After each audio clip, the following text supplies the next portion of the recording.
발로 쓴 칙칙한 기사는 가라 발칙한 경제입니다. 오늘도 재밌는 경제 이야기 들려드리겠습니다.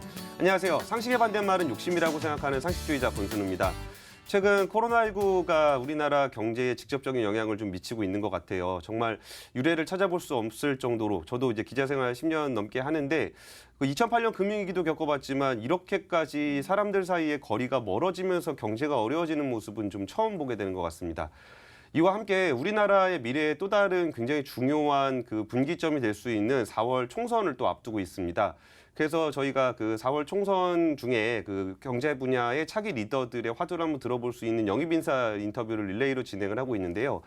이번에는 그 더불어민주당으로 영입된 그 월드뱅크의 최지은 박사님 모시고 오늘 그 총선과 관련한 이야기, 그리고 대한민국 경제에 대한 이야기, 그리고 그러니까 외부에서 본 우리나라 경제에 대한 이야기도 함께 나눠보려고 합니다. 예, 안녕하세요. 안녕하세요. 안녕하세요. 네.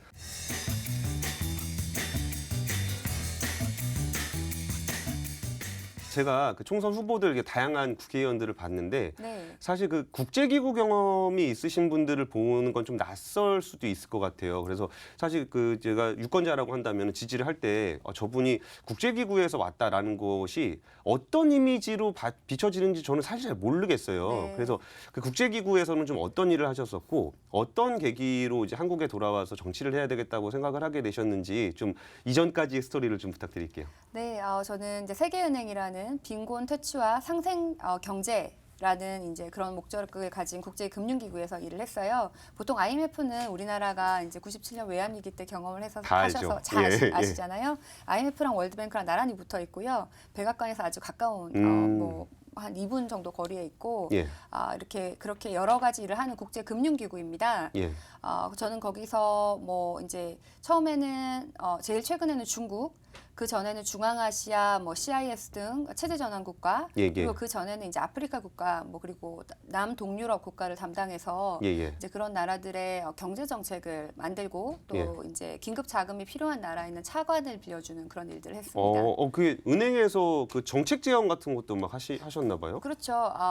그러니까 우리 이제 개인이 힘들면은 예. 은행에서 돈을 빌리잖아요. 예, 예. 그거랑 좀 비슷하게 나라가 힘들면은 우리가 IMF 때도 돈을 받았듯이 이제 그런 나라들의 이제 세계은행이나 예. IMF에서 돈을 빌려주는데요. 돈을 빌려줄 때도 있고 또 어떤 정책에 대해서 자문을 해주기도 하고 같이 그 정책을 실현할 수 있기 위한 그런 차관을 같이 실행하기도 합니다. 그래서 이제 정부가 실행을 하지만 그 실행을 저희가 이제 정책 자문을 해주던지 기술 자문을 해주는 일을 하고 있습니다. 그러니까 돈을 주면서 이 돈을 어떻게 써야 오히려 그 나라 경제가 잘 될 수 있다라는 그런 컨설팅도 같이 해주신다는 그렇습니다. 거죠. 이게 우리나라 정치에 그 관심을 가지고 이렇게 들어오시게 된 동기는 어떤 이유이세요? 사실은 제가 여러 나라를 돌아다니면서 아무리 좋은 정책을 만들어도 예. 정치에서 반대를 하거나 실현이 되지 않으면은 그 정책이 의미가 없었거든요. 그렇죠. 예. 그래서 이제 정치가 중요하다. 그리고 또 우리나라의 정치가 중요하다. 이런 생각은 제가 하고 있었는데요.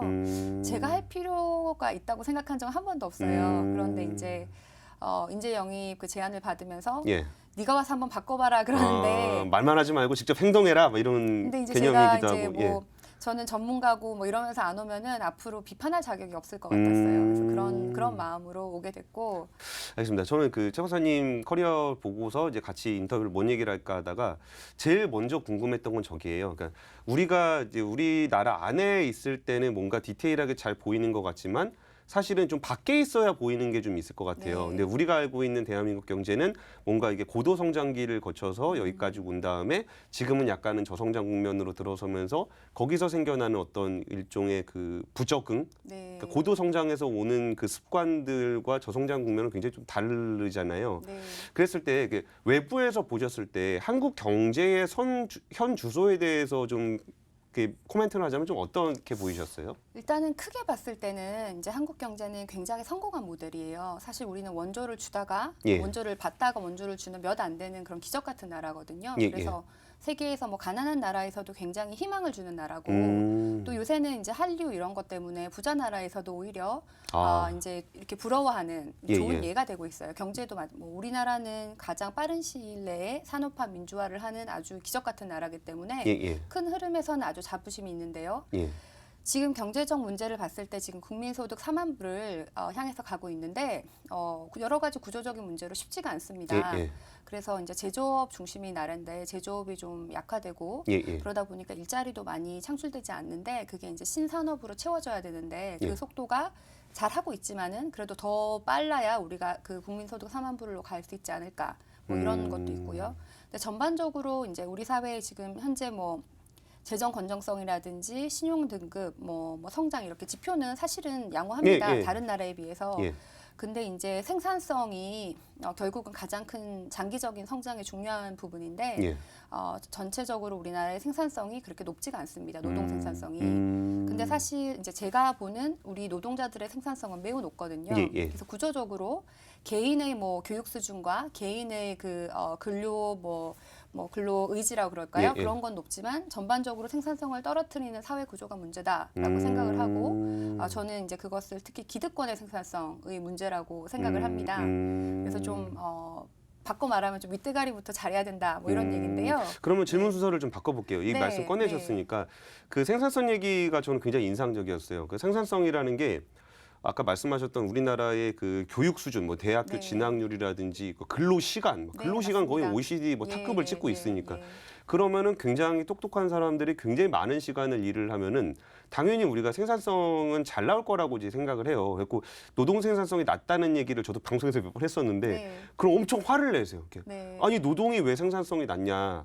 근데 그거는 이제 그 부모하고 분자를 어떻게 놓느냐 때문에 생산성이 그렇게 나오는 건데 특히 그 기득권의 노동 생산성을 강조하신 부분이 되게 인상적이었어요. 왜 그러냐면은 그 일반적으로 노동 생산성이 낮다 그럴 때는 그 저숙련 노동자들이 그 저부가 가치 산업에서 일을 할 때 이게 생산성이 좀 떨어진다는 얘기를 하잖아요. 근데 오히려 지적을 하신 부분들은 그러니까 일반적인 사람들은 그런 부분들을 개선을 해서 좀 더 효율화를 하고 생산성을 높여야 된다. 이런 식의 얘기를 하는데 오히려 기득권의 생산성을 지적하신 부분이 굉장히 낯설게 느껴졌거든요. 네, 네. 근데 그런 게 이제 어떤 맥락과 어떤 솔루션을 가지고 이렇게 하신 말씀이세요? 일단은 이제 제가 한국에서 이렇게 와서 보면은 뭐 하다못해 슈퍼에서 물건을 살 때도 예, 예. 계산하시는 분이 미국이나 제가 살았던 어떤 나라보다 빨리 하세요.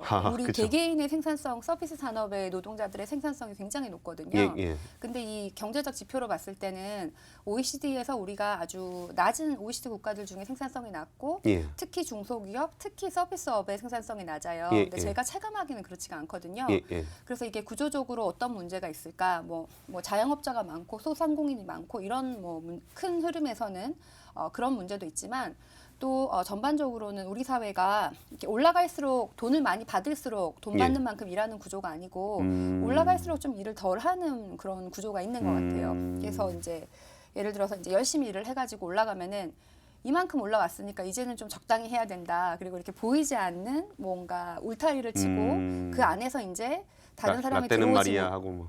그렇죠. 들어오지 못하게 이렇게 좀 이렇게 벽을 쳐가지고 예. 젊은 사람들은 많이 일하는데 위에 올라가는 순간 좀 이렇게 좀 편안해지는. 근데 사실은 일이 반대로 돼야 되거든요. 미국에서 이제 제가 일한 세계은행 같은 경우도 올라갈수록 일을 더 많이 하고요. 이제 처음에 이제 이렇게 들어오신 분들은 한 6시 되면 해피아워로 맥주 한잔 하러 가시고 이제 임원들은 막 가방을 뭐 수트케이스 하나씩 집에 가지고 가서 밤새도록 일을 하세요. 그래서 뭐 미국에 있는 학교 우리도 우리나라 전체의 교육 수준은 전 세계 최고지만 예, 예. 그러니까 우리나라의 서울대학교와 하버드를 비교했을 때 하버드가 더 경쟁력이 있는 학교라고 저는 생각을 하거든요. 예, 예. 근데 그것뿐만 아니에요. 뭐 금융계라든지 뭐 여러 우리나라의 그 지식 산업의 생산력이 예를 들어서 미국이라 그러면은 많이 떨어집니다. 예, 예. 그런데 우리 전체 노동자의 생산성은 미국의 전체 국민들보다 많이 높습니다. 그래서 기득권의 생산성을 높여야 된다. 기득권의 카르텔을 깨야 된다. 뭐 이렇게 생각합니다. 그러니까 요즘에 그 경제 특히 정책 분야에서 제일 큰 화두는 아무래도 재정 정책인 것 같아요. 이게 재정을 그동안 이렇게 많이 썼냐 안 썼냐, 뭐 소득주도 성장이 어떠냐, 여기서 복지 정책이 어떠냐, 이거를 뭐 진보냐 보수냐 이런 얘기가 많이 있긴 있었는데 우선 그 딱 목도하고 있는 현실은 이제 코로나19로 인한 그 일시적이라고 얘기할 수 있는 이게 이제 구조적인 문제에서 나타나는 건 아니니까 네. 이런 일에 있어서의 재정 정책을 쓸 때 정부는 뭔가 특단의 대책을 세운다는 정부가 있고 거기서 뭐 그 빚내는 것에 대한 부담을 갖고 있는 사람들이 있고 또 반대쪽에서는 너무 소심하게 재정 정책을 쓰고 있다라고 비판을 하는 사람들이 있어요. 그러니까 정부를 사이에 두고 양쪽 극단의 비판이 다 양쪽으로 있는 상황인데 이런 상황에서의 재정 정책은 좀 어떤 식으로 펼치는 것이 좋다라고 생각하시나요? 그러니까 이제 평소 때 같으면은 이 재정 정책이 뭐 진보냐 보수냐에 따라서 예. 그 뭐 재정 정책을 하나 안 하냐 그 크기 이런 게 다 좀 논란이 있을 수 있을 것 같은데 지금은 위기 상황입니다. 예, 예. 그래서 제가 이제 세계은행에서 뭐 여러 나라에서 돌아보면서 느낀 것도 뭐 경제나 금융 위기에 가장 좋은 방법은 조기에 신속한 대응을 해서 맞춤형 정책을 빨리 만드는 것이거든요. 예, 예. 그래서 지금 이제 첫 번째로는 이 위기가 얼마나 크냐, 그다음에 두 번째로는 그럼 어떻게 막을 것이냐 이런 건데 예. 사실 지금 코로나19의 경제적 영향 그 위기가 얼마나 크냐는 아무도 몰라요. 예, 사실은. 미국 트럼프 대통령 같은 경우에는 이게 이제 올해 7, 8월까지는 지속될 것이다 예. 라고 얘기를 하고 있고 올 연말까지도 지속될 것이다 라는 그런 전문가들도 많지 않습니까? 예, 예. 그래서 사실은 이제 위기가 큰데 제가 제 지역구에서도 이렇게 돌아다니다 보면은 제 사무실 근처에 식당에서 밥을 먹었는데 예. 그 주인분이 매달 이렇게 장부를 쓰셨대요. 그동안 20년 동안. 예, 예. 근데 이번 달이 가장 낮았다고 하시더라고요. 그래서 음. 이런 걸 보면 거의 IMF 때 위기 수준, IMF 뭐 97년 IMF 위기, 2008년 금융 위기 그 정도 수준의 지금 위기가 온 건데 예. 우리가 더 이상 이제 이거는 방역 문제가 아니고 국제 사회가 공조해서 풀어야 할 세계 경제의 위기입니다. 그래서 그런 의미에서는 이 위기를 막는다는 측면에서는 보다 확대 재정 정책은 뭐 당연한 거고 보다 예. 신속한 대응이 지금은 이제 뭐 그 방향보다는 속도가 더 중요하다고 생각을 하거든요. 그래서 그 재정 정책의 당위성에 대해서는 뭐 모든 분들이 이제는 찬성을 하실 거라고 저는 생각하고 그 속도와 그 우선순위에 대한 논쟁이 이어져야 된다고 생각합니다. 규모에 대해서는 좀 어떻게 보세요? 속도는 어떻게든 최대한 빨리 하려고 그러는 것 같은데 어쨌든 네. 1차 추경 같은 경우는 국회를 통과했으니까 이제 행정부가 얼마나 긴밀하게 대응하느냐의 차이만 있는 것 같아요. 지금 같은 분위기에 이렇게 느리적거릴 행정부는 없을 것 같긴 해요. 근데 규모의 문제를 얘기하려고 그러면 또 이제 국회를 통과를 해야 되고 뭔가 또 네. 논쟁점이 있을 것 같아서 그런데 그 규모에 대해서는 좀 어떻게 평가하세요? 일단 1차 추경이 11조 7천억 정도가 통과가 됐고요. 예. 뭐 재정 정책 말고도 동시에 이제 여러 가지 뭐 금리가 내렸잖아요. 예, 5% 포인트. 예. 포인트 정도로 내려서 이제 우리나라 최초로 0%대 금리가 지금 되어 있잖아요. 예, 예. 뭐 이런 재정 정책, 금리 정책 그리고 통화세 앞으로 이제 외환 뭐 유동성 보유 뭐 이런 게 다 되고 있지만은 예. 사실은 저는 이제 우리나라의 통화 건전성이나 지금 현재 경제 타격의 상황을 봤을 때 이 외에도 추가로 재정 정책이 더 확대될 필요가 있다라고 예, 생각을 합니다. 뭐 그래서 제가 개인적으로 생각하는 거는 재난 기본 소득이 도입이 빨리 되어야 된다고 생각하고요. 예. 저는 이제 이미 발표를 한번 했는데 1인당 100만 원씩 전 국민에게 줘야 된다고 생각합니다. 그래서 이게 너무 뭐 퍼퓰리즘이냐 이렇게 얘기할 수도 있는데 사실은 미국이랑 홍콩 같은 경우에는 이제 1인당 100만 원 이상의 예. 재난 기본 소득 얘기를 하고 있고요. 예, 예. 그다음에 프랑스나 스페인 같은 경우도 이제 확대 재정책을 이렇게 아주 강하게 내놓고 있습니다. 예, 그래서 예. 이건 위기 대응에 대한 거고 대신에 이제 제가 모든 국민에게 1인당 100만 원씩 얘기를 하는 거는 예. 그게 가장 효과적으로 이게 빠른 시일 내에 집행될 수 있는 방법이라고 생각하는데 이후에 연말정산이라든지 뭐 내년 5월에 실시되는 예. 이제 그런 정산 부분에 대해서 고소득자들한테는 다시 돈을 이렇게 세금 부분이나 정산 부분을 반영을 해가지고 그 돈을 다시 가지고 올 수도 있지만은 예, 예. 저소득자들한테는 빨리 지원을 해주고 싶은데 지금 우리가 재난기본소득을 하자 그럼 뭐 상위 뭐 몇 프로까지는 뭐 받지 말자 예, 예. 그럼 그 상위 몇 프로가 찾는데 들어가는 돈과 맞아요. 시간과 예. 또 그걸 어떻게 집행할 것인가 들어가는 돈과 시간이 사실은 낭비예요. 그래서 지금은 이제 예산을 얼마 정도 아끼자가 중요한 게 아니라 얼마나 빨리 경제를 경기 침체를 방어하느냐라고 문제라고 생각하기 때문에 예, 예. 저는 이제 모든 국민에게 1인당 100만 원씩 주고 앞으로 이제 1년 안에 뭐 연말정산이나 다른 상황에서 이제 고소득자에게는 좀 회수하는 이런 방법으로 가야 된다고 생각합니다. 그러니까 저런 거죠. 그러니까 기본소득이라고 할 때 전 국민을 대상으로 이게 세금을 나눠주게 되면은 네. 분명히 나오는 반발이 우리가 이렇게 뭐 이재용 부회장한테도 줘야 되냐라는 반발이 생기는데 그럼 이거를 거르고 집행을 하려고 그러다 보면은 행정적인 시간이 많이 소요가 되니 그럼요. 예. 일단 집행을 하고 나서 나중에 이제 세금 환급이나 이런 걸 통해서 그 정도 그러니까 고소득자 같은 경우는 좀 더 많이 환급하는 방식으로 하는 게 예. 그러니까 집행력이 훨씬 빨라질 수 있다는 말씀이신 네, 거죠? 그렇습니다. 그리고 이렇게 정부에서 뭐 어느 수준까지 몇 프로까지 하자 이건 예. 논쟁도 한참 할 거거든요. 그쵸, 그리고 그 예. 몇 프로가 누구냐 이건 논쟁도 한참 할 거거든요. 예, 예. 그러지 말고 일단 집행을 하고 앞으로 연말정산할 때 시간이 있으니까요. 그때 예, 다시 예. 걷어들이는 방법을 얘기를 하는 겁니다. 그리고 그리고 사실은 이거는 돈을 많이 쓰는 거에 대해서는 뭐 진보 보수가 다 지금 동의를 할 텐데 예, 예. 그 방법에 대해서는 이제 여러분들이 이제 얘기를 하실 텐데 예, 예. 사실 그 방법도 어떻게 보면은 이렇게 돈을 바로 현금으로 모든 분들에게 드리는 게 가장 시장 경제 논리예요. 예, 그래서 예. 이제 그 받는 분이 소비자로서 결정을 하는 거예요. 그리고 거기 대해서 이제 사실은 똑같이 100만 원을 줘도 이재용 예를 들어서 예, 예. 삼성 회장한테 뭐 100만 원을 주는 건 큰 돈이 아닐 수 있는데 예, 예. 저소득자나 뭐 이렇게 뭐 프리랜서나 이런 당장 소득이 없으신 분들한테는 큰 돈이 될 수 있거든요. 그리고 나중에 또 그만큼 또 회수를 할 수 있기 때문에 저는 예, 예. 그 방법을 추천하고 있습니다. 알겠습니다. 그러면 이제 경제를 우리가 이제 살아가는 측면에서 보게 되면은 사실 출마하시는 부산이라는 지역구가 굉장히 제조업의 강점이 많았던 네, 동네잖아요. 맞습니다. 예. 그러면은 이게 우리나라가 전통적으로 강했던 제조업 쪽이 조금씩 경쟁력이 떨어지고 있고 이게 뭐 그분들이 실력이 없다는 게 아니라 그 이제 후발국들이 빠르게 추격하고 있는 상황이라는 게 하나 있잖아요. 그리고 네. 말씀하셨던 것처럼 뭔가 그 다음 단계로 나가기 위한 부분들은 약간은 좀 딜레이가 있는 듯한 느낌이 좀 있어요. 그럼 이런 경제 상황에서는 좀 어떤 그 솔루션이 뭐 그게 기업이 됐든 학교가 됐든 뭐 정부가 됐든 이런 상황은 좀 어떤 식으로 풀어나가는 것이 좀 좋을까요? 부산 같은 경우에는 1970년대, 뭐 80년대에는 우리나라 수출의 4분의 1을 차지하던 곳이었거든요. 예, 다 예. 제조업이었죠. 예. 근데 지금은 그게 이제 3%가 안 돼요. 음. 그만큼 이제 제조업이 쇠퇴를 했기 때문에 예. 옛날에 부산은 이제 우리나라 경제의 중심이었는데 예. 지금은 이제 가장 고령화율이 높고 실업률이 가장 높은 곳입니다. 아, 그 정도예요? 그만큼 경기가 안 좋습니다. 오. 그런데 이제 그럼 이걸 어떻게 할 것이냐? 그러면 이제 4차 산업을 좀 채워 나가야 된다. 예, 그래서 예. 이제 규제 부분도 그렇고 그다음에 이제 청년 창업을 뭐 일자리를 해 주는 부분도 있고 이렇게 여러 가지 방법으로 그 부분을 이제 채워 나가야 된다는 건데요. 예, 예. 뭐 저는 일단은 이제 부산에도 스마트 시티로 지정된 곳이 있어요. 그러니까 제 지역구나 아니면 해운대 이렇게 두 군데 있는데 예, 예. 그런 곳에 좀 특화된 스마트 시티에 뭐 어떤 곳은 뭐 바이오 테크놀로지를 특화하고 어떤 곳은 좀 다른 걸 특화하고 이렇게 지역의 특색에 맞게 예, 예. 그런 4차 산업을 좀 육성을 할 그런 상황을 만들어줘야 된다고 생각해요. 예, 예. 제도 개혁도 마찬가지고 그런 산업 육성이 이제 전반적으로 필요한데 그게 다 얽혀 있습니다. 그동안 이제 우리나라 경제 정책은 그래도 좀 수도권 중심인 게 있는데요. 예. 좀 균형 발전이라 그럴까요? 그래서 이제 지자체의 균형 발전을 할 수 있는 그 정책적인 상황도 필요하고요. 예, 예. 또 그런 이제 부산 같은 경우에는 앞으로 산업을 어떻게 발전할까 하는 좀 마스터 플랜 이런 게 필요한데 예.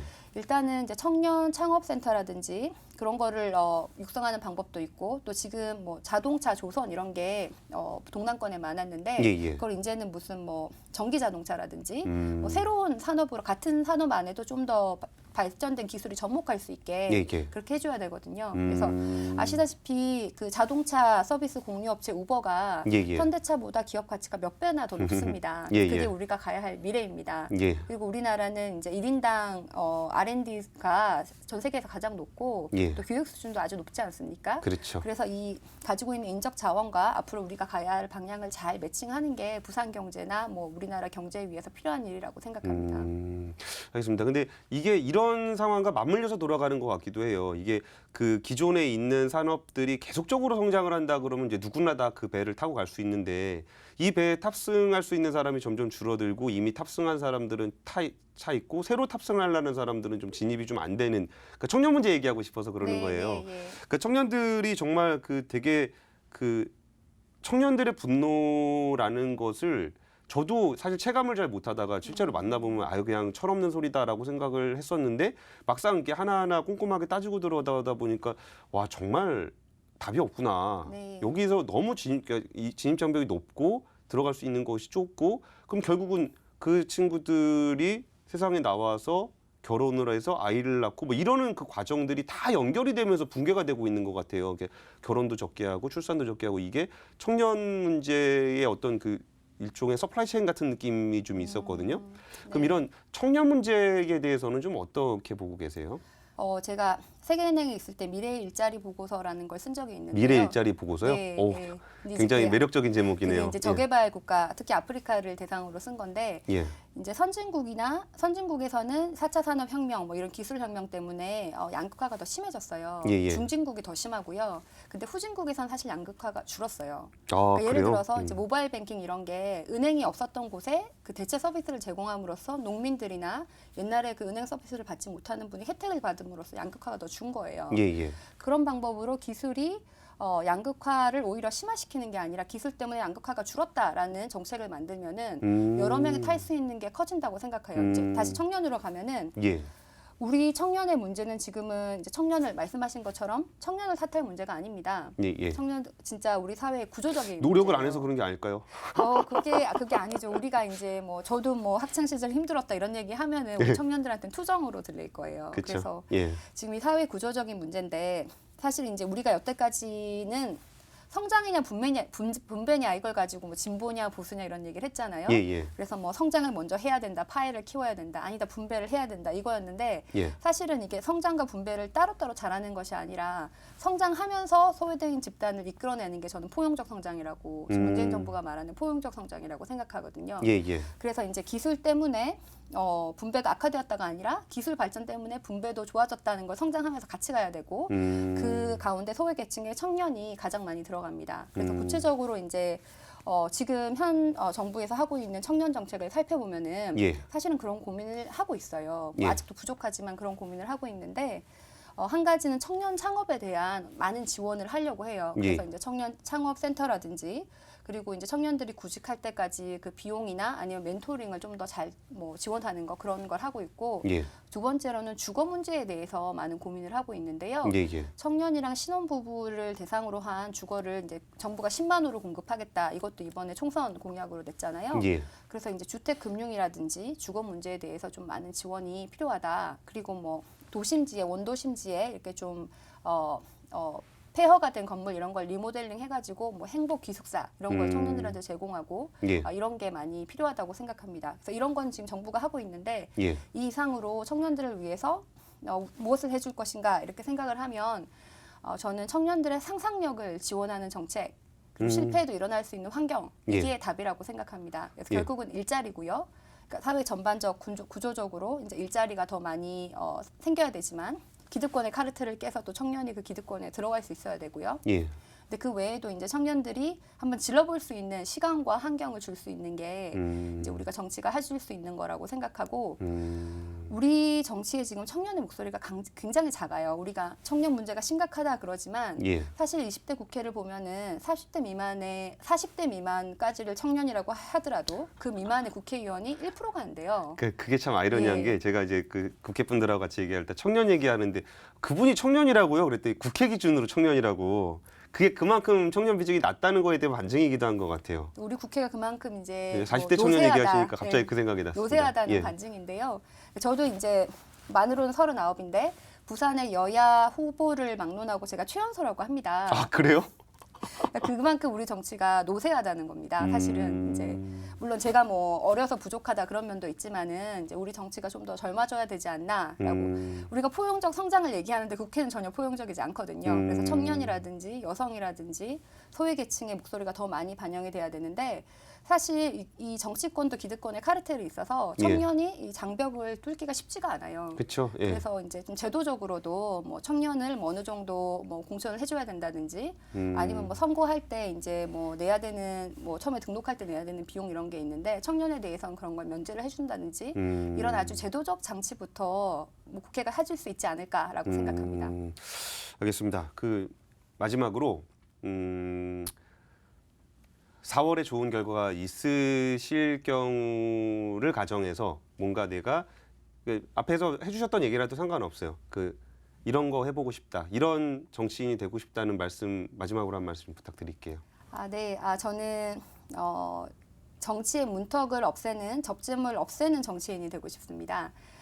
제가 아까 말씀드렸다시피 미국과 한국의 그 정치에 대한 반응이 아주 달랐잖아요. 예. 그래서 우리 사회에 그만큼 정치 혐오가 아주 깊다라는 생각이 들었고 권위의식을 버리고 청년들과 소통하고 이제 그 과소대표된 집단 청년과 여성을 반영할 수 있는 그런 정치를 하다 보면은 우리나라 정치 혐오를 좀 없애고 청년과 여성 그리고 다른 집단의 접점이 되는 그런 정치를 할 수 있지 않을까라고 생각합니다. 4월에 좋은 결과 있고 한 3년 정도 후에 진짜 그 의지가 변하셨는지 안 변하셨는지 그때 가서 한번 다시 평가해보는 시간을 갖도록 하면서 오늘 감사합니다. 발치강 경제는 여기까지 하겠습니다. 감사합니다. 감사합니다.